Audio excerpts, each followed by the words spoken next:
Yo, what's going on, guys? It's your man Royalty. We're here today, and we're back with another podcast episode. Next to me is the lovely, Lay the Bae, y'all already know what it is.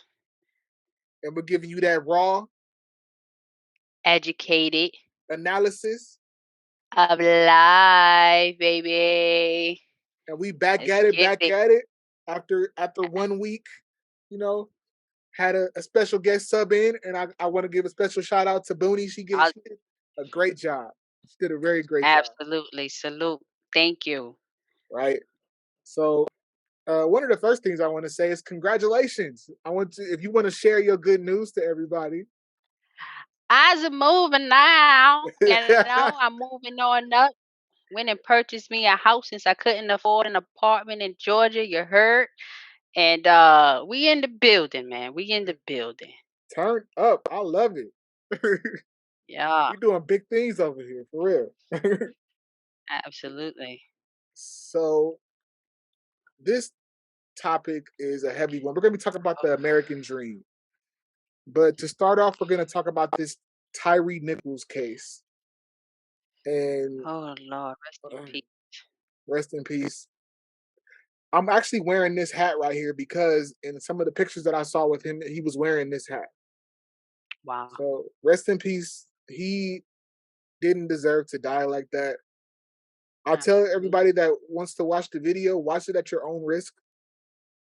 Hmm. It is very gang-ish. Like they were jumping that man, passing him around in a circle. And then afterwards, one of the officers had the nerve to say that was fun. Bastard. His mother should have swallowed. Right. Five five cops beat up one, but they black. That's the worst part to me is we used to white people doing this shit to us. Not people that look like us. Mhm. And it's Mhm. unbelievable to me that people are like, oh well, black people don't want justice when it's one of theirs. We want justice just as bad. It don't matter who did the crime. You We want justice. you want double justice at this point. Hmm. Just because he was just because they were one of us. How dare Exactly. you? How Exactly. dare you? The audacity for you to pick a profession where you're supposed to protect and serve, and you did the total polar opposite. And from what I'm hearing, it seems like these niggas had fun with the shit. Hmm. They were doing So it. Go ahead. Go ahead.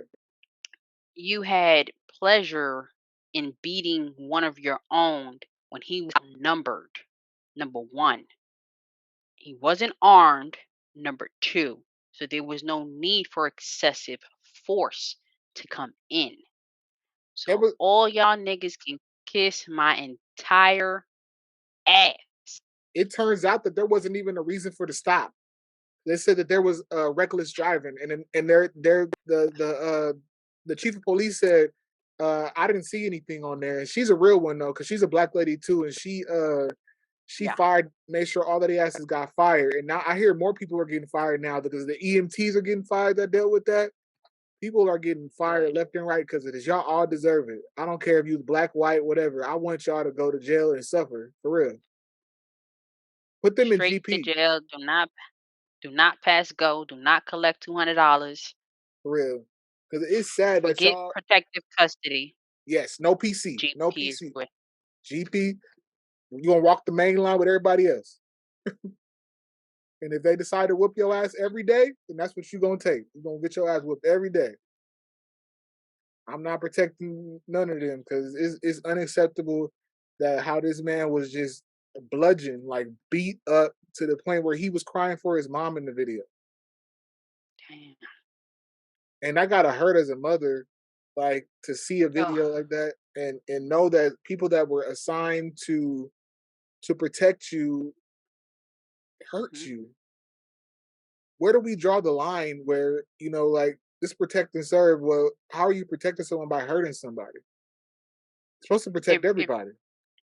it really starts with the the process in which they go about hiring these people. Yes. I myself went through the process. I used to work for Monroe County Sheriff's Office here in Forsyth, Georgia. The process went like this: you go and you take the physical, meaning they have you do an obstacle course. Once you pass the physical, then they you do a psychological review on you, right? And I think that in that psychological review is when they should be more not skeptical, but they should be a lot more strict Yes. on what someone's telling you or the answers that they're giving you and how they're giving you these answers. Definitely. For me, when I went through the process, I went in there and I just told them the truth, and they asked me a couple of questions. What do I feel about this and um, that, and I gave them my honest answer as much as possible.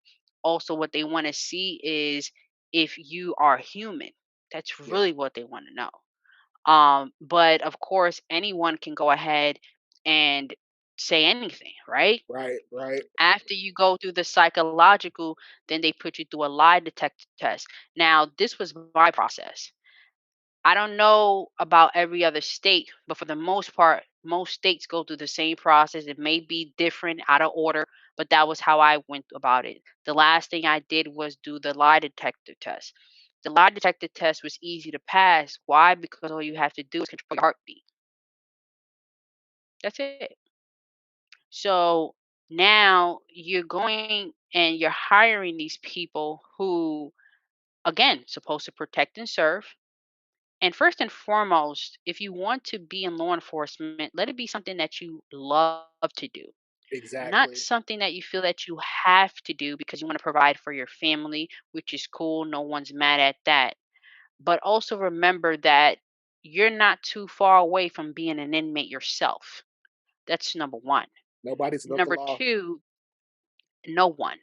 Number two, in order to get respect, you have to give respect. This is a reciprocity. It should never be because you have that badge on that you Hmm. should feel as if you are above everyone.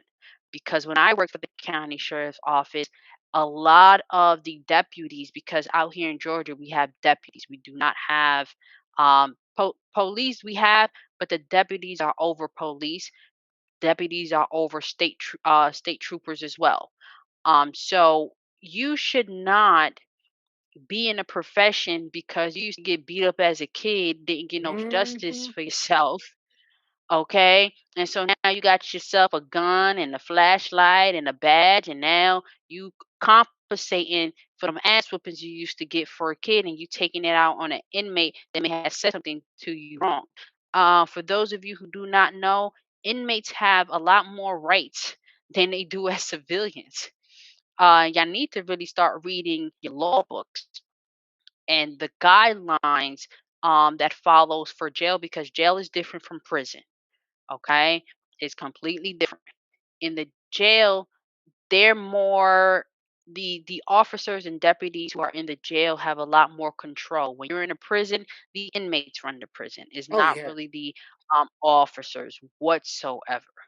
It's a Um, big difference. I I ended up getting out of the sheriff office due to the politics that comes with it. Any job that you have comes with politics, right? Office politics. The law enforcement politics is different because it's like a fraternity. It's Mm. really about who likes you, who asks you're kissing. So Oh. These Uncle Toms was sucking somebody's dick so bad that they felt the need to make an example out of one of their own. And I hope and pray to God that God has mercy on all their souls because that man didn't deserve that at all. It not only hurt him, they hurt his whole family. Like, and this man, from what I see, he was a skater. He was a good dude. Like, not doing anything to anybody, just living his life. Booney and I were talking about that part too, about these cops who are get bullied in high school and then they want to go get a badge because they feel like they can be the bullies now and go bully other people. Like I feel. Do you feel like 'Cause I have a question for you. Do you feel like the Mhm. psychological part went far enough? No, it did not.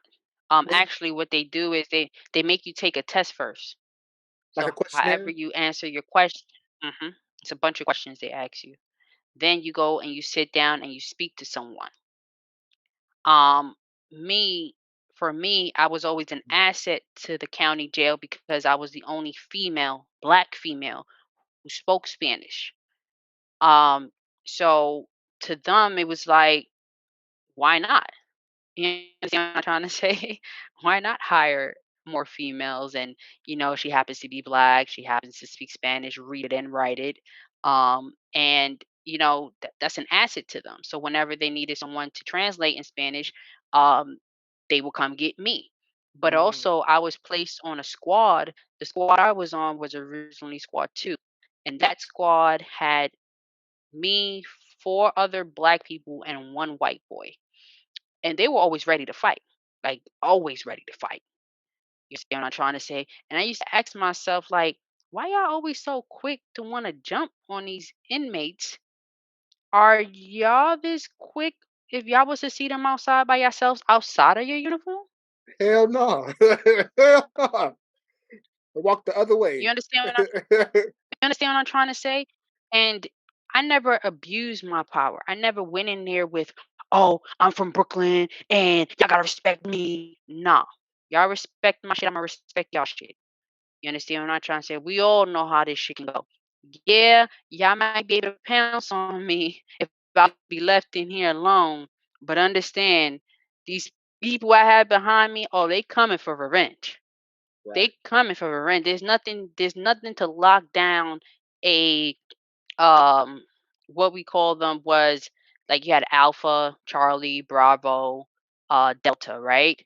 And Mhm. so Delta was an open, was one of the opened um cages, right? So everybody's out. Charlie, Bravo, and Alpha and Hotel were closed. That means they had tiers.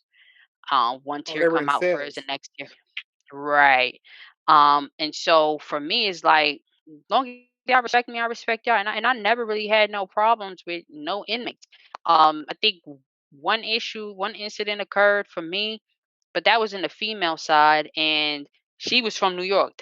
How funny and ironic is that? Um, but she wasn't talking about nothing and whatnot. But again, it's to me, I never looked at it as, because I'm in this position, y'all have to respect me. Nah, it don't work that way.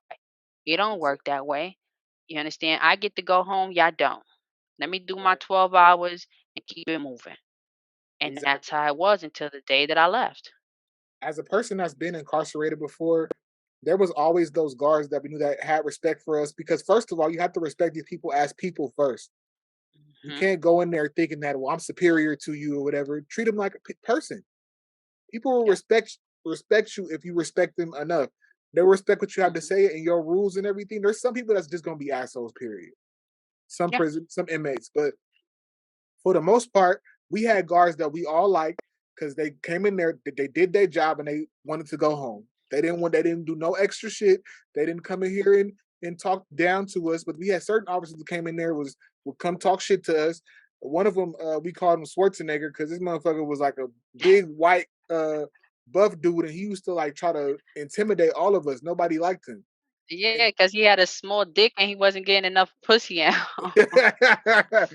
One of the crazy thing is was I saw him. I was in Riverside, which is like about 30 minutes, like about an hour away from the jail that I was in. I Mm, saw him getting out to eat with his family. And that mm. man turned white of the white. He was just like, I was like, hi, remember me? He was just like, uh, from where? I said, West Valley. I was just like, yeah, you don't you remember? I see you out with your family. Hope you have a good day. Mhm. And walked away. Right. Mhm. Scared the piss out that man. They be scary, man. They really are scary people, and I'm saying this because, again, I used to work in the field, so I know they really be scared. And coming to work is the only way they can get their rocks off. Like that should make their dick hard or something. Like I don't know. It's a big dick contest at this point. You understand what I'm trying to say? But you a pussy and a punk to me because you know that you will always have the upper hand. And in the event that a report needs to be written, whoever is your supervisor at the time is going to make sure that your report reflects good on you and not on the inmate. Even Exactly. if even if you're the one that actually caused or started the issue in the first place. So again, I know the ins and outs when it comes to that field. That's why I don't fuck with it. I don't care for it. I don't have too much respect for it. And I was always quick to say, listen, I'm not from the state of Georgia. Y'all used to yes man, no man. We used to telling the cops to suck our dicks. You understand? Not to be disrespectful, but to let them know, like, nigga, your badge don't mean shit to me. You understand? And so when you come down here to the South, is a different ball game because you have these dick eaters who want to impress the captain, who want to impress the lieutenant, who feel like they're gonna get some stripes on their fucking shirt by oppressing, because that's what you're really doing. You're oppressing people to the point where it tickles your fucking feathers. You fucking weirdo. It's really really weird to me, and I feel like they need to start changing who they let into this job because the psychological exam, Mhm. answering questions, anybody can answer questions and they can fool anybody. I want real life experience. You're not gonna know how you're gonna handle a gun until you have to be in that situation. I'd rather somebody that's been in the streets and something and reform themselves to hold a badge for real, because them niggas in the hood know when to pull a gun and when not to pull a gun. Okay, I could, and they know Mhm. that if you really know the authority you have, you can come into a situation and not pull out your gun at all and make everybody shut the fuck up.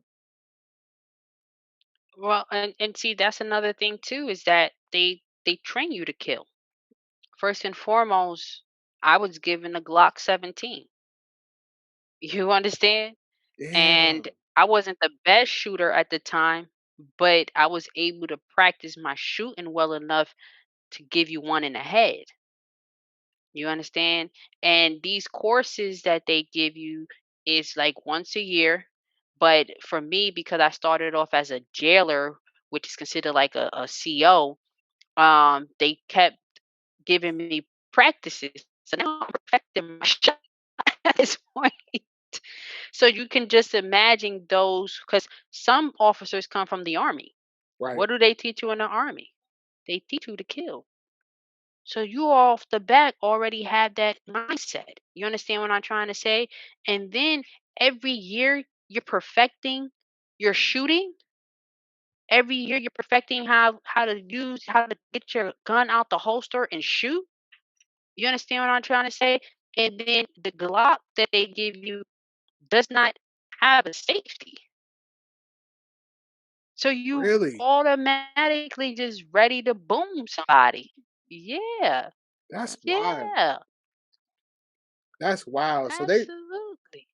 So they just choosing the to. I feel like you want to be a serial killer or you have anger issues. It's easy. Join the Mhm. cops and you can legally get away with hurting people because Yeah, the cops. they're the biggest gang in the world. And like you said, They the the sergeant or whatever is gonna back you up. The lieutenant's gonna back you up, even if you're the one in the wrong. Like, why? That's not because they have to uphold an image. So you have to remember that, depending on where you at, you're getting federal funding. right. Right. Because you got to ask yourself where they getting this money to buy these cars, where they getting the money to get these guns. And for my county jail, like some of the deputies were part of the SWAT team. So Mm, that's more training that you're getting. You understand what I'm trying to say? And so it's really to uphold an image. Monroe County is one of the most active counties in the jail. Why? Because in order to get from Macon to Atlanta, you got to pass for Forsyth. In order to get from Atlanta to Macon, you have to pass for Forsyth. and they're very active. You drive in the red Charger, they're stopping you. You're driving any red vehicle, they're stopping you. You're driving out with out of state plates, they're stopping you.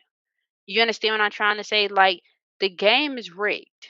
The system is rigged. The system is put in place for dummies to get caught up. And I've watched people get $15,000 bail. Not be if you're not from the state of Georgia, if you and they set you a bond, your bond has to be paid in cash. You cannot use property. It has to be paid in cash. I've watched a mother come in and pay 30,000 in cash for both her sons to get out because they both had $15,000 bail.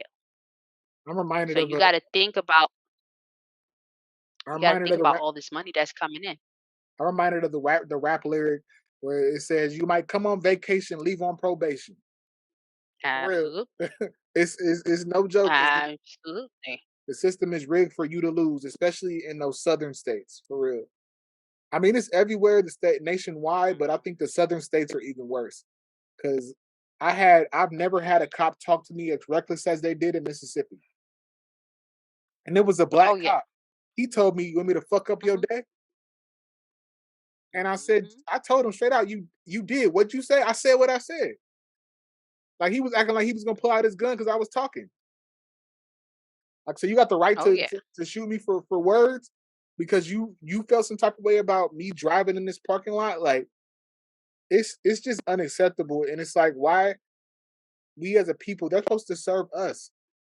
We are their bosses, but we keep letting stuff like this happen. You keep voting in these police chiefs and these sheriffs who don't give a damn and so keep the status quo because people are they're afraid of change. And when somebody gets in there and really does start changing stuff, people departments quit. Like there was another one. Was it? I think that was in Georgia, where the black lady took over the police department and everybody quit.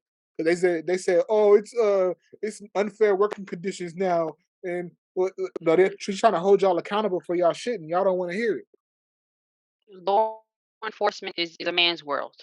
Like, let's just make no mistake about that. Is a man's world. Are there women in it? Absolutely. Are there women who can outshoot one of these men, deputies, or officers? Absolutely. But at the end of the day, it is a man's world.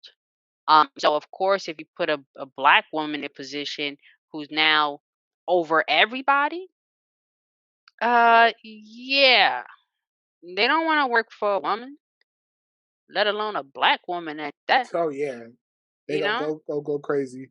That's why I think we need more black women in power in these places to make them uncomfortable. not really.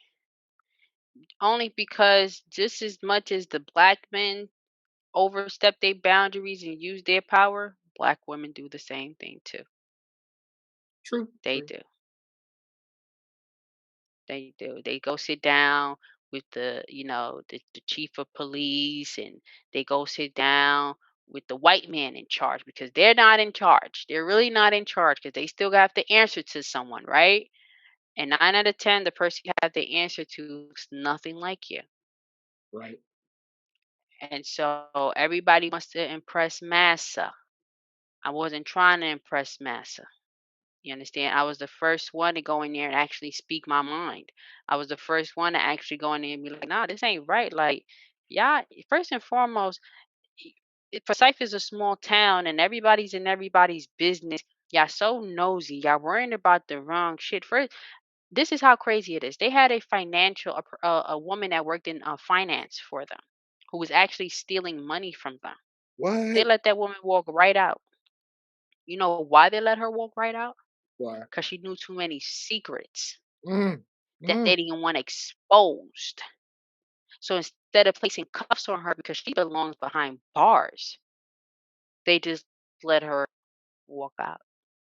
That's what we need more And when people I to start exposing the shit. The people that work there. That's the only way that the stuff gonna come out because they too scared. They too scared. Most of the people are doing this for their families. You understand what I'm trying? This is how they support their families. So why would I ever risk that? You know, to why would I ever risk my integrity, right? for a job. Well, because it's the right thing to do, you freaking Exactly. bozo. When does But that they're not factor in? looking at it like that. It never really does because they're thinking about themselves. Being It's in that selfish. position is a selfish decision that you're making because you have to put whatever principles, morals, or values you were taught, and put those on hold or tuck it in as much as possible. And for me, again, I couldn't deal with the politics that went behind the scenes. I could not see myself there any longer. So when I resigned due to technicality because at the time I was pregnant. And Mm, so because I was pregnant, they thought they could bully me out of a situation that occurred. I told them I'm not. Matter of fact, I'm not about to sit here and let my fate, or my livelihood, and put it in the hands of three white men. The right. most they would have done to me would have suspended me, but my morals, principles, and values came into play, and I'm like, when do I put my 2 weeks in? Oh, you don't have to do that. You can resign right now. Oh, word, no problem. He typed the resignation. I signed it and went about my business. See, that's another thing too. They feel like because, or they probably thought because I was pregnant and I'm not from here, that I was just gonna bow down to them. Nah, nigga, y'all forgot where I come from. I'm from New Exactly. York. We hustle. And I'm gonna make a hustle however, wherever I go. Because in any job I've ever been at, I'm an asset. I'm not a liability. Right. It's like I don't need this job. Y'all need me. For real. Hello. Walk out this bitch and y'all gonna be serving for somebody else. Especially what you brought to the table being bilingual. Like Hmm. they're gonna especially in Georgia, they're gonna struggle to find somebody else and that was willing to do it because I'm sure you went to work and did your job every day. I So was the only one that my lieutenant can call and say, "Hey, can you come in on my days off?" And I would come in without a problem. And because I knew what I signed up for. They tell you, "Hey, you're gonna have to work weekends. If your days fall on holidays, you're gonna have to work them." At the time, I didn't have a child, so I didn't mind. Give me all the money.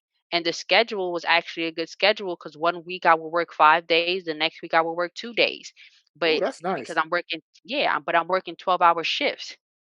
You understand what I'm trying to say? So now imagine it those 2 days that I only work, but they're calling me to come in Monday, Tuesday.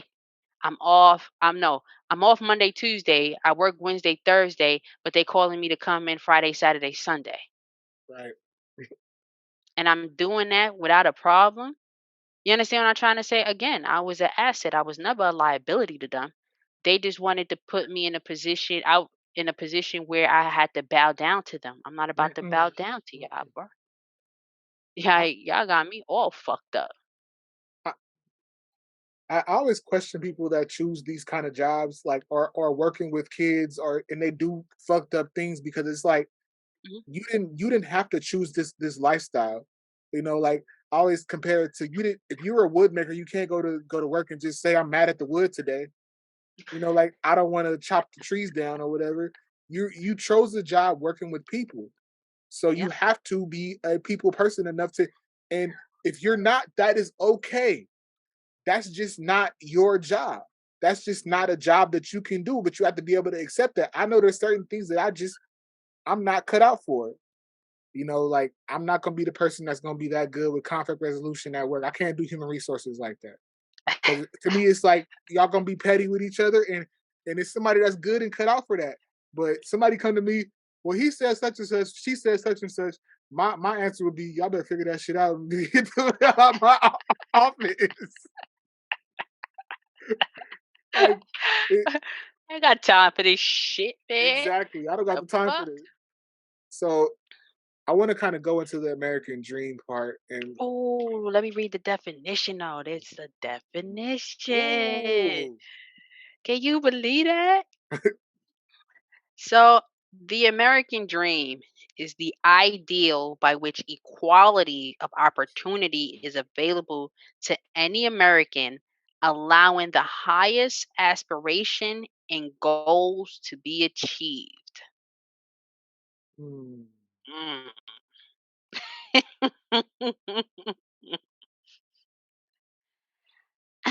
So, so what was your dream growing up? What was your dream career, and how did it evolve? Honestly, because we this is the real, so I gotta Mm. keep it real. When I was young, I wanted to be a stripper. Yes, Wait, sir. how old were you when you? I was 5 How did you even know what strippers were? watching Ricky Lake. Good old Ricky Lake. That's so funny. So let me tell you, right? I always loved dancing. Like I love dancing.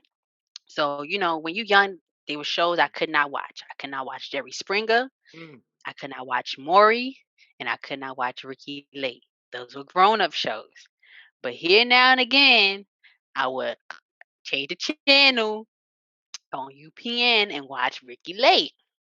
So Ricky Lake had a segment if on strippers. you can keep going, but I want to say one.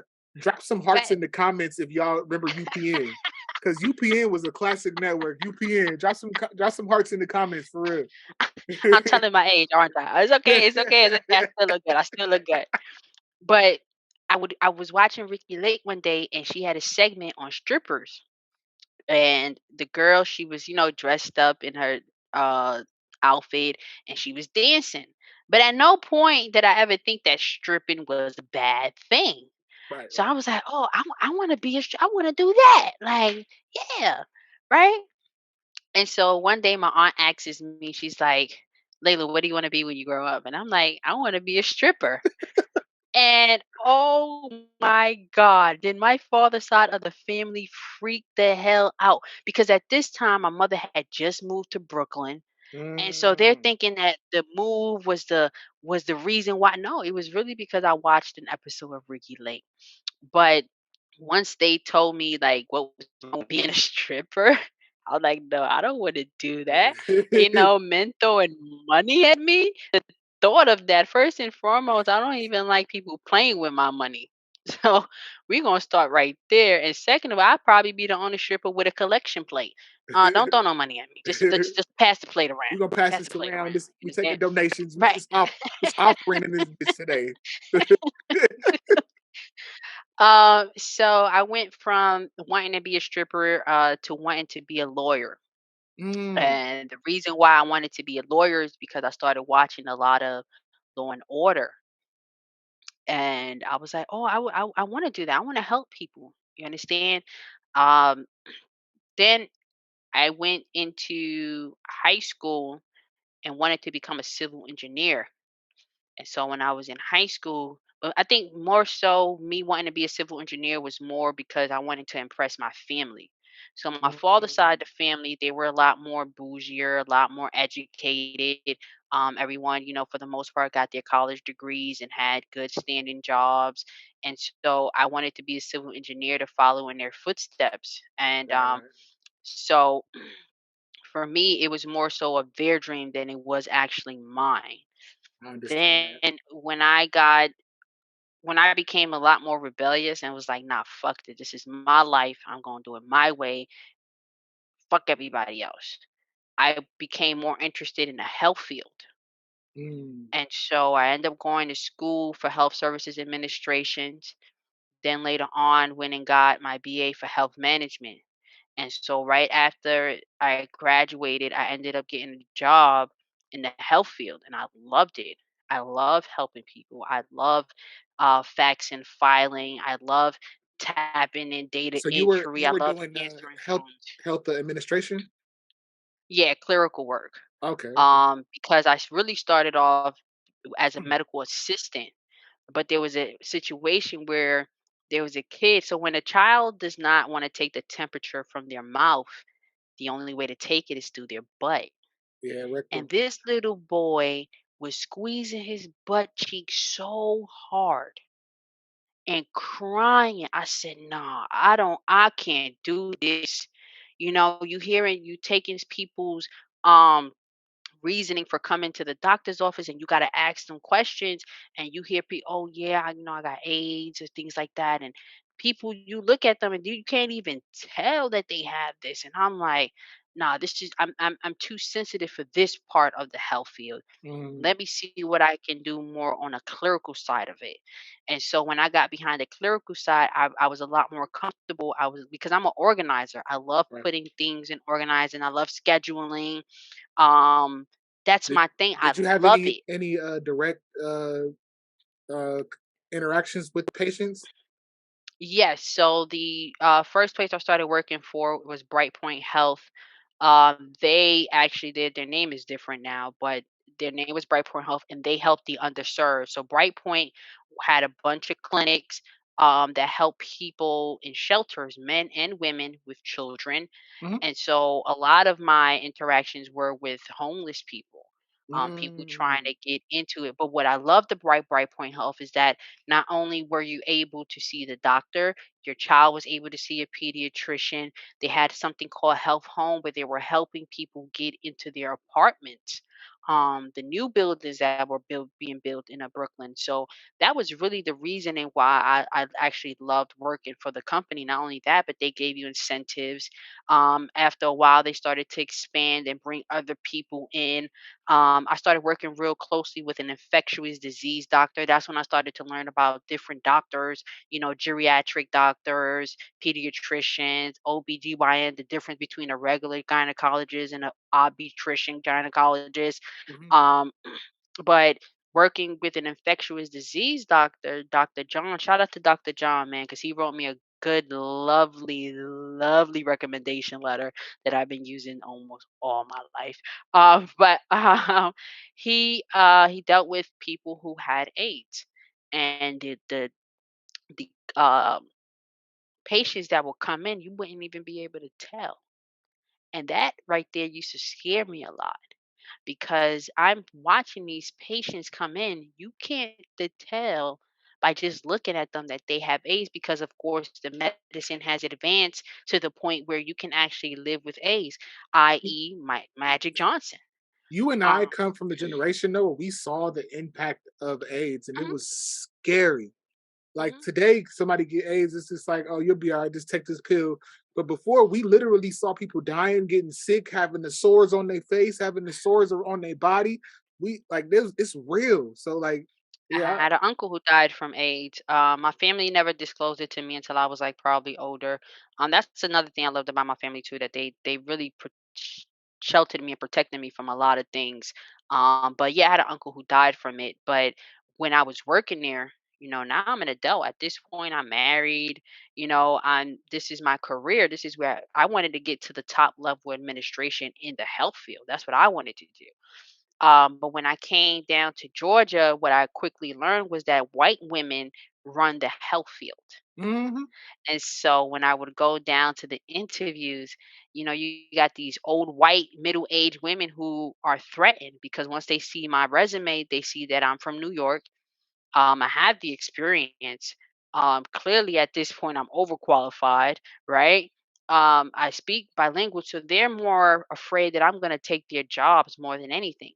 So they didn't want to give me the position, although I qualified and overqualified for the position, and that's what led me to the sheriff office. mm. Hmm. So do you feel like that's a dream deferred now? Like, do you feel like it's something that Um, you want to go back to, or has your dream kind of changed and shifted now? No, because the position that I'm in now, working for the insurance company that I do, I'm not gonna say the insurance company, but I still get to help people, and I get to talk to different people from all different parts of the world, rich people, people struggling. There was this one lady who called in, and her husband died. Almost all her family died of COVID, and her husband forgot to pay the bills and left her to the point where she now has to leave the home that they built. So I still get to help, it just in a different way. You So do understand? you feel So like that the party planning is an extension of that? Like extension of you yeah, helping people? yeah, absolutely. Like I just like to help. I've always liked being in the background. I never wanted to be in the forefront. Not never did I ever want to be in the forefront because once you're in the forefront, that's a lot of responsibility and accountability that comes with that. You understand? You have to answer for all the people that's under you.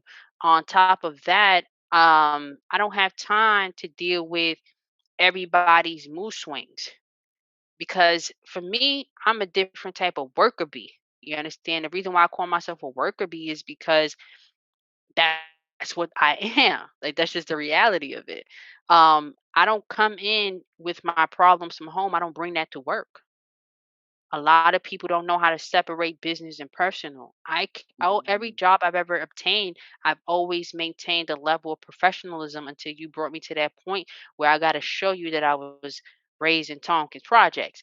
But I really love helping people. Any way I can help, I'm going to help. I love it. It comes from my heart. That's why when I'm on a phone, I sound like a whole completely different person. Because I'm genuinely wanting to help you.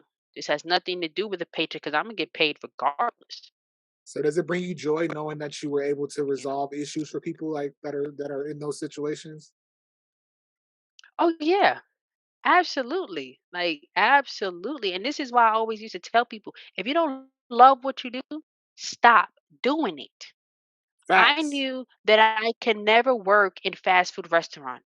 I was 15 years old. I worked at Popeyes with my cousin in the state of Maryland. And I knew right then and then this was not it. I cannot do this. Despite the fact that I love to help people, I don't want to serve you in this manner because at this point, you just being rude. And people know that You they can be understand? rude to they're used to being rude to people in food service, which I never understood. Exactly. Why do you wanna piss off the people that's gonna serve you your food? Why?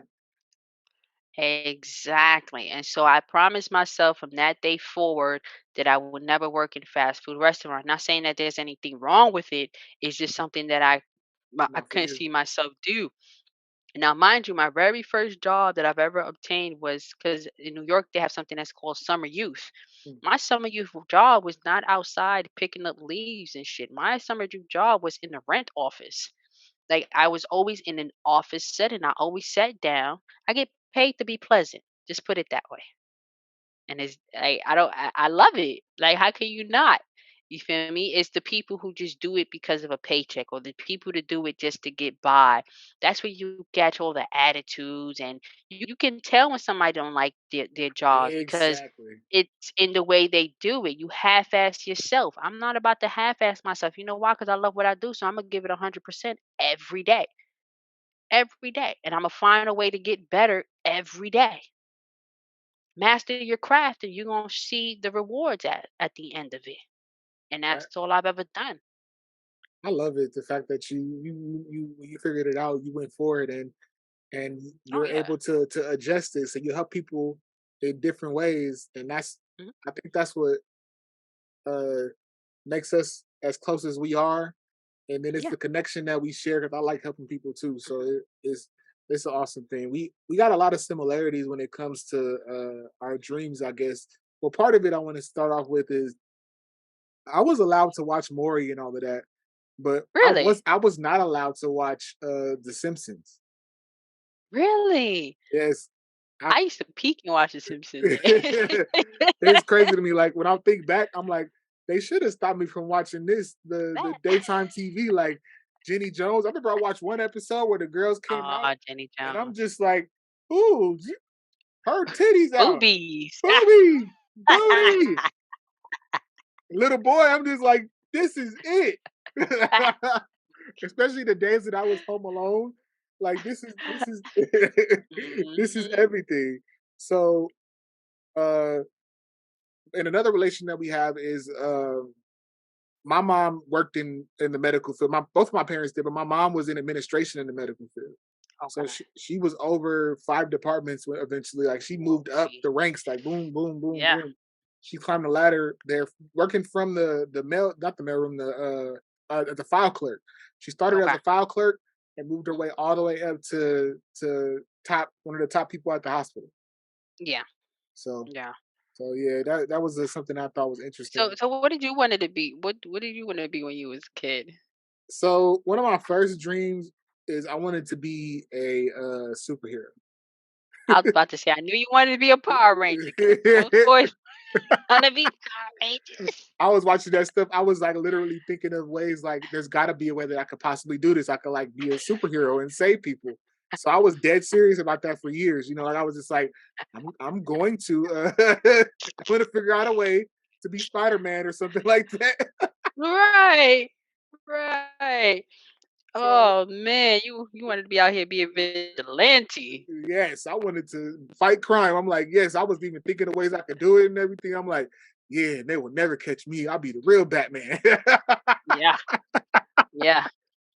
So Start to sharpen your skills, like, I, that's why I got into judo and everything and figured out like I don't like shut up. I don't like hitting people and I don't like getting hit.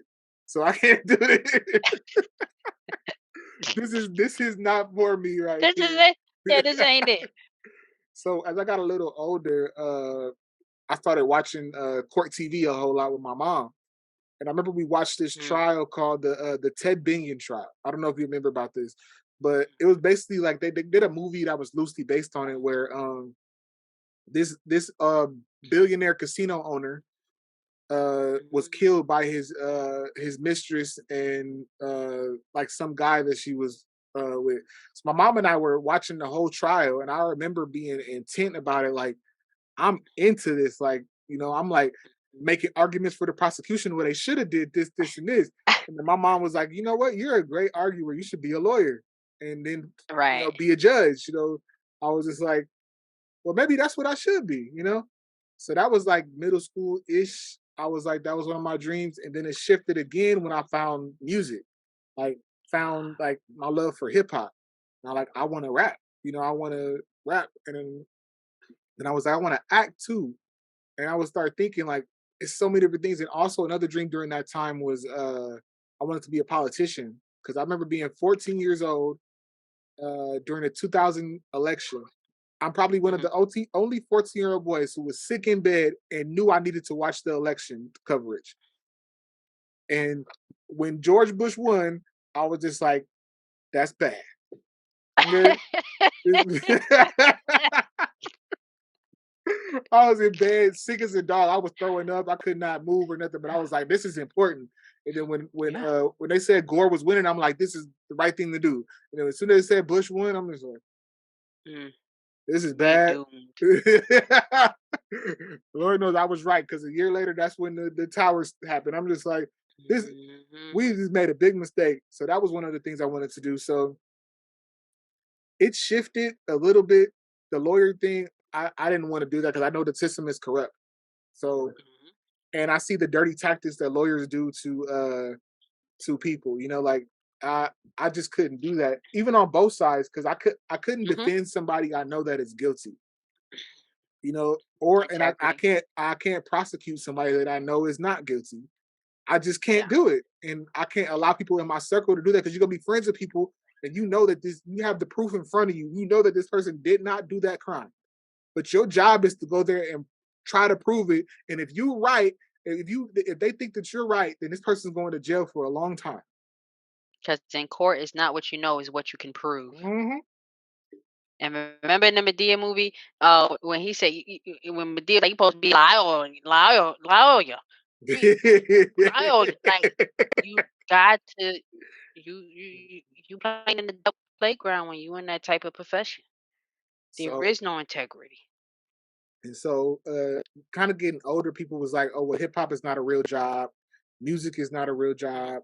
And then another one was journalism. So like this is why I do the podcast now. And I'm just like, people used to tell me, well, you got to choose one thing. And I was just like, well, why do I have to choose one thing? To- Why? Why can't I do It everything falls that I want to do?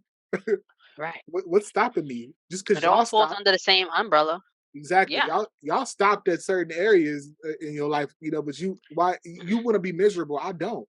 So my dream evolved into I still want to be a politician one day. I want to run for office and make a difference because I know for sure that you can't buy me. You right. can't make me do anything that's against my morals. And I So was you just want to talking be about an independent runner. yes, I'm Okay. not going to be a Democrat or a Republican. And the special interest people can't buy me. The people don't know that these people have lobbyists. They come there and put money in their pockets to vote certain ways. And I'm not gonna do that. And I must tell on y'all the Alec, same, huh? Alec. So I'm not gonna do these things for those people. I'm not gonna cave in. So Yeah. that's one of the things I want to do. But I want to be a little bit older when I do that. So right now it's the music, it's the podcasting, the journalism, but my own way, because Mhm. people journalists spin narratives what they're not supposed to do. Yeah. Journalists are supposed to tell the story and get the news, the truth out, but a lot of these journalists are not doing that. They don't. The Especially truth don't matter no more. exactly, The truth is now, opinions. Facts is no longer. Facts don't matter no more. It's really all about opinions now being put out there. What do you think? No, I don't want to. I don't care what you think. I want to know the truth and and nothing but the truth. the three major news networks, CNN, Fox, and MSNBC, all do the same shit. They all have the same opinionated shows that come on at night, where you get people's opinions and a little bit of facts sprinkled in, and Hmm. and then opinion, opinion, opinion. Like, no, tell me what happened. Tell me what's going on in the world. So that's Hmm. and you interview these people, and you are not letting them speak their truth because you want to spin this narrative about them, especially when it's a politician. It's like that's just not something that I'm interested in, because I was gonna go to school for journalism too, and I'm like, Really? and I was gonna go to school for. I started school for political science. I did my first year for political science, and then I think that political science is one of the majors that I feel like people should really get into. Only because it teaches you a lot about the world that you're living in. um exactly, like everyone doesn't need to be a doctor, everyone doesn't need to be a lawyer. I think that everyone should be used, should be put in categories.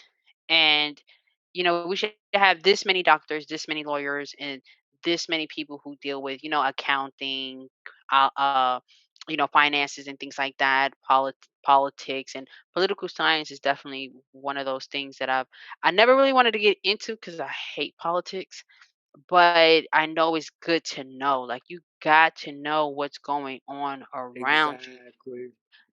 For our listeners and followers, let us know what your American dream means to you. Like, what does that mean? Because a lot of people feel like American dream is you go to school, you go to college, and you get this good job, you get your house, you get the wife, you get the kids, you get a dog, White and that's the white picket American dream. fence and all of that, but Right. But when you look at all the billionaires, half of them didn't even go to fucking school. right. That's when You school know? became irrelevant to me in this in part of my dream, because I was like, I don't need to go to school to know all of these things. If anybody wants some puppies, we got some beautiful terriers for sale. I'm keeping this part in. uh, so I realized you didn't need school for a lot of things. You could learn a lot You of don't. stuff yourself. And there's some people that were political science majors that don't know as much as I do about our Mhm. system and how it works. Like, I know about how our system works. I know what you need to do to win an election, and it's changing Yeah. a Oh, lot yeah. now. What you need to do to Mhm. win. People don't realize, but the reason Trump won is because he took some plays out of President Obama's playbook to win, which was Yeah. being on the ground. He was speaking everywhere. He's still doing it, which means he still has a chance to win an election again. So, like, he's speaking I in like these. Trump. I do. I hate that nigga. I hate that I do. He a fool, but he an honest fool. I'd nigga. rather I'd rather the ugly truth than a pretty lie any day. And even though he may lie about certain things, you understand? Because he be lying sometimes, you feel me? He be But lying a he's lot. the close. He's the closest thing to the truth that I've seen so far when it comes to politics and things like that. Because everything he said he was gonna do, he did though. He did. I ain't gonna lie. But it's just that he too New York. Like, everything that up here don't gotta come out your mouth, Trump. It just don't. But I appreciate it, but it just don't, man. Like, come on. But for me, politics is like it's like oil and vinegar. We just we just don't mix. I could talk about it. I could sit here and listen to all types of points. Um, I'm probably not, but I've never voted. Why? Never seen the point to. Me growing up, I couldn't wait until I could vote because I knew it was important. And when I found out Okay. about Malcolm X and Dr. King, which Mhm. you want to give all the credit to Dr. King, but Malcolm X had a whole lot to do with the voting rights bill being passed. Mhm. Like they tried to fight against it, and they still trying to fight against it because they Yeah. know that when we come out in power, that we can make a difference. So they try to convince you that your vote don't mean nothing. They're gonna do what they want anyway. So don't show Yeah. up. But when we show up, things change. When especially us black people, they want to depend on us to vote one way or the other. When we show up, it shows up in elections. That's why President Obama won 2 terms because we showed up. The next election, people wasn't showing up for Hillary like that. No, I'm like, no, It was no, like, so how about no? no, no, no, no, not at all. And they Right, and they right. pushed her though. They pushed her as far as they could, for her to win.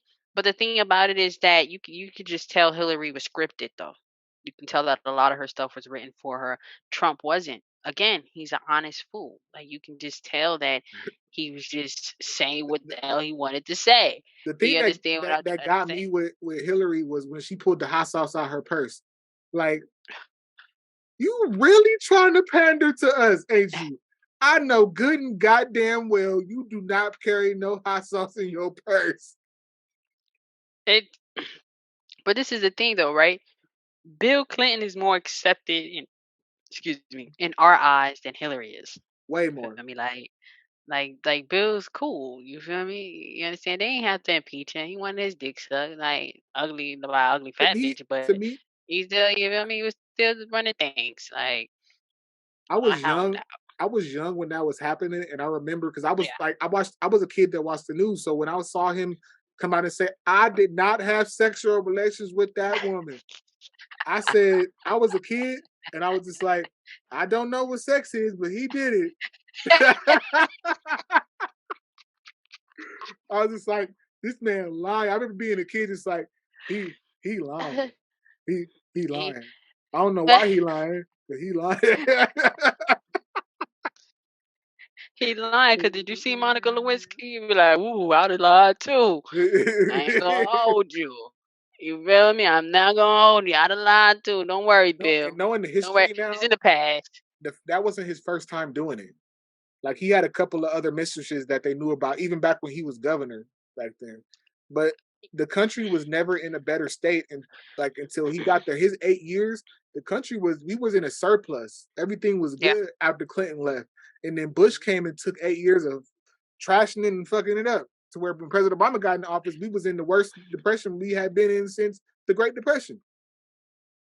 So it's like, and then we starting to get another surplus again under Obama, and then tax breaks fucked a lot of things up, which Mm. is another subject though. But yeah, I've always been passionate about Well, yeah, I already heard.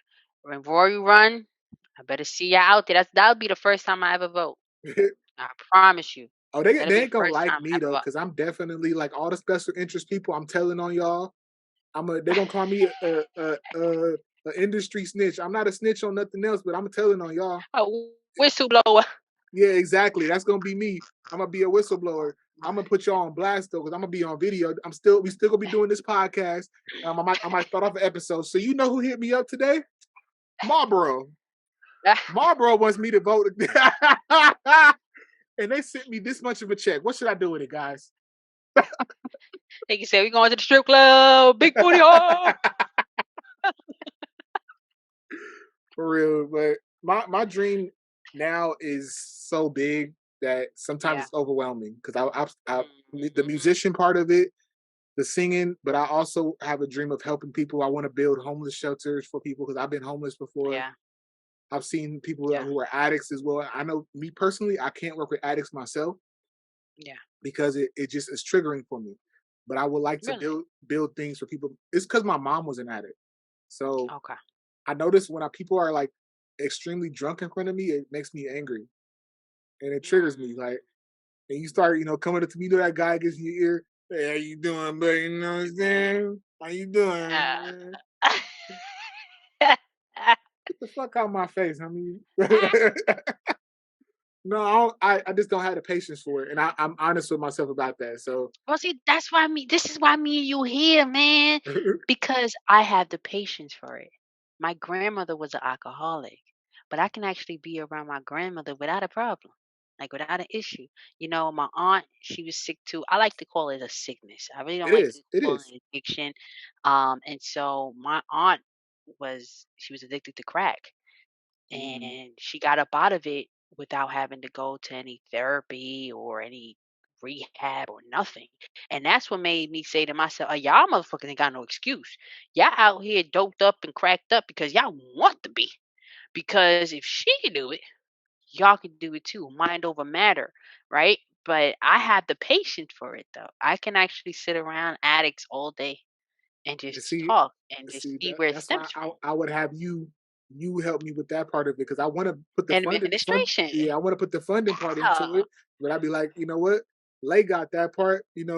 Mhm. I'm put the money down for it to make sure everything good. Now I'm gonna be in there like Absolutely. sometimes and making sure you're not treating them people wrong. Now don't get me Mhm. wrong because I'm gonna do that, but I'm not the person that's gonna sit down and be like, so what made you drink to your whole life, and why did you decide to use crack and heroin? Right. Like, I'm sorry, I love you, but I'm out. It's just See, something. I used to watch a lot of intervention, Mm, mm, right? And when you watch intervention, what's the first thing they do? They show you the addict, right? This is what the addict is. This is how bad it is and whatnot. But then they start going into the story of how they became an addict. mm, And most people had goals. Most people, right. were somebody, but something in their childhood always comes into play. That childhood trauma is Mm, something that people can't get away from or heal from properly because while you're in your addiction, you're either being enabled because of the guilt trip that your family has, or you're being shunned away because of the pride your family has. And yes. so they don't want you to ruin the family's name. But I've always said to myself that if I was to ever go back to the health field, it would definitely be to help addicts, homelessness, because these things are homelessness is also a sickness too. Oh yes. People wanting to actually be homeless, yeah, there's something mentally wrong there. There's some You don't some want people that shelter. I want to be realistic about. There's some people that will never recover enough to live alone on their own. That's why I Yeah, want. That's why I want to create a situation where, these people, you can live here. You don't have to be on the streets because everybody said, "Oh, just pick yourself up and get a job." Sometimes so much damage has hmm been done to these people. They went through so much. I hmm met people out there that had 5, 6 bedroom houses that were homeless, and I'm like, "How did that happen?" And sometimes it was like, "Oh well, my wife left me and she took everything." And I didn't want to fight her for it because I wanted my kids to still have a house. yeah, And it's just yeah, like say, but you all ended up right here with me. All of these different stories and everything, we all had hmm different stories, and I was one of the youngest people out there when I was yeah. homeless, and people were talking to me and they were just like, and homeless people are some of the most giving people I've ever met. Oh yeah, absolutely. They asked me, Um, hey brother, you need a blanket? Hey brother, you good tonight? Really? And they cared. They really gave a shit because they knew. but you saying that, this is why I never judged anybody. Mm, Like I can't judge you. You feel me? Because everyone has a story to tell. And you don't know what the next person is going through unless you really nosy and you just trying to be in somebody's business. exactly. But if you care, you're gonna ask the right question so you can try to figure out a way to help. Exactly. Um, but never judge anyone because just as God gives, He takes away too. And He takes away too. I want to admit something on this podcast not a lot of people know. Mhm. And I I've used several different drugs in my lifetime being homeless, including one of them was crack cocaine. And I Wow. was so young and ignorant at the point. I didn't grow up. I had an uncle that was a crackhead when I was growing up, and I Mhm. knew that he was on drugs, but I didn't know what the drugs were. Walk to what? Yeah, so when somebody exposed it to me, they didn't tell me what it was. They just said, "Hit this." And Mm, then afterwards, I realized what it was, and I binged for a while. So I can mm, understand a lot of different lifestyles. Somebody say, "I would never become a crackhead." Don't say never because you've never been in that situation that I was in. situation. Mhm. You can never say never because unless you're faced with the exact circumstances that I was faced with at that time, and I had to make a decision. I was homeless, literally in the middle of the street, and somebody was like, "Come over here with me," Mhm.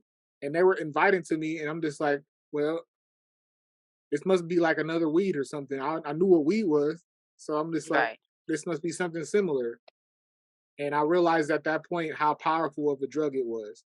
Like Mm, it is the devil.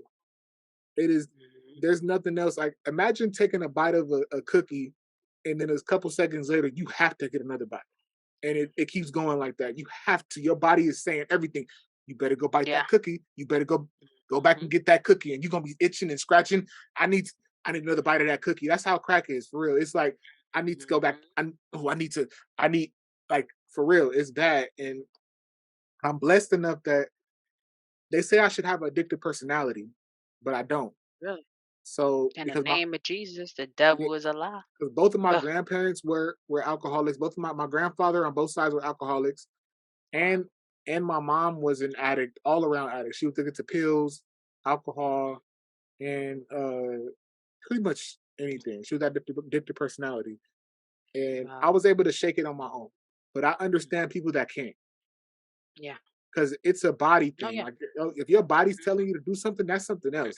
It just can't walk up, get up, and say I don't want to do that. Alcohol has the same thing where your people. I've seen people detoxing from alcohol where their body will shake until they get a Mhm. drink. They're doing this until they take that one shot, and it's just like They feel good.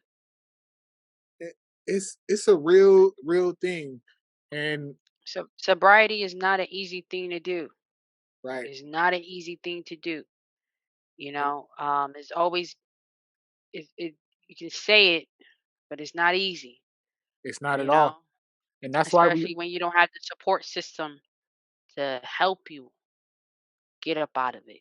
And then shouldn't when you judge people who are in these absolutely, because it could be you. That's absolutely, why I feel like this is so important because the money that we make off of this, you and I are going to use it for the right reasons. absolutely, Our American dream, my absolutely. American dream overall is to make this world a better place than it was when I got into it. That's crazy because that's also my American dream. And just to piggyback off that a little bit too, um, teaching others how to create generational wealth. Yes. That's That's one of my biggest things is teaching others how to create generational wealth.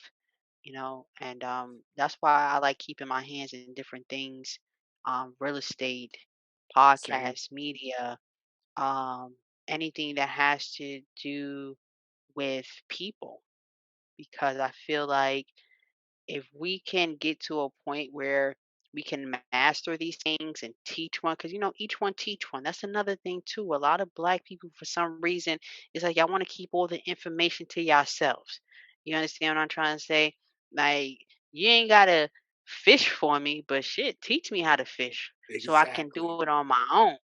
I don't want to handicap anyone either and just making it easy for you, me doing all the work. No, let me show you how you do it so you can go ahead and do it Exactly. on your own.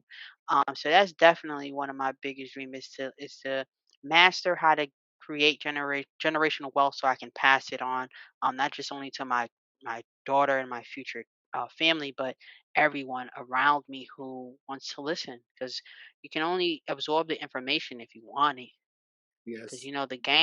the game was meant to be sold, not told. But I feel like that only applies to the streets.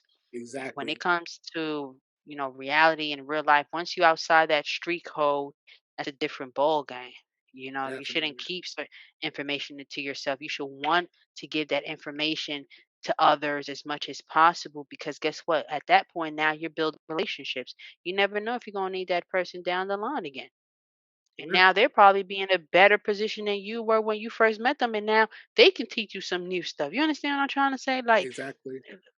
let's cut all the dumb shit out, people. Please do. But I definitely want to know in the comments section, how do y'all feel about the American dream? What does it mean to you when you hear American dream? And does it necessarily have to be in that order of going to school, Exactly. getting the job, getting married? You know, I want to know. I really want to know from you guys. What do y'all feel about that? Same here. Just drop it down. I'm interested to see y'all stories because I think the Hmm. American dream is a rainbow of things now. We call it Hmm. the land of opportunity, and now the opportunities are endless, especially with the advent of the internet, which was not around like that when we were younger. But Yep. now your dream could be, I want to be TikTok famous, and make $1 billion, and people are literally doing it. More power to y'all. TikTok on. You want to be happy? Yeah. That as long What as it Ho makes said? Ho said, I got a million ways to get it. Choose one. You know, there's a million ways to get it, man. You don't have to necessarily choose one avenue. It doesn't have to be that way. You can be 20, you can be three people at three different times and still make money while you're sleeping. It's fine. It's exactly, okay. It's all about the work that you put in though. Because you can't say you want something like Kevin Hart said. He said everybody want to be famous, but don't nobody want to put the work in. exactly. You gotta put the work in, man. You have to. And this goes out to everybody. You want to be a podcaster like we are? Put in the work, grind, do the episodes. Don't quit after 1 or 2 episodes because you didn't get no views on that one. Mhm. Okay, what strategize Mhm. for real? And we're gonna have somebody else on here to talk about that with us too. That is successful with YouTube. Hopefully this Yep. year I can get him on here because I want to talk about that with him. And we have another guest coming up next week. I'm not going to say who it is, but this person was on television. So, Yep. Yep. Yep. Yeah. Yep. Yep. yeah. Yep. Yep. Yeah. So, this will be something nice, guys. But this has been another episode of the Real Podcast. This one is called The American Dream. RIP to Tyre Nichols. All of our Absolutely. thoughts and prayers go out to his family. Absolutely. And them punk ass cops need to suffer. Suck dick. Donkey dick, elephant's dick, alligator dick, all types of dicks, bird dick, dick, dick, dick, just mad bowls of dicks and choke on it. And we love all of you guys sincerely. Everyone that y'all that watches this, remember we're on Amazon Music, Spotify, and Yep. Google Yep. Play Music. The Raw Educated Analysis of Life podcast, y'all. We Y'all already everywhere. know. We We already global. know. We global. Yeah. Yeah. Hated to love it. And it's been real, y'all. Peace.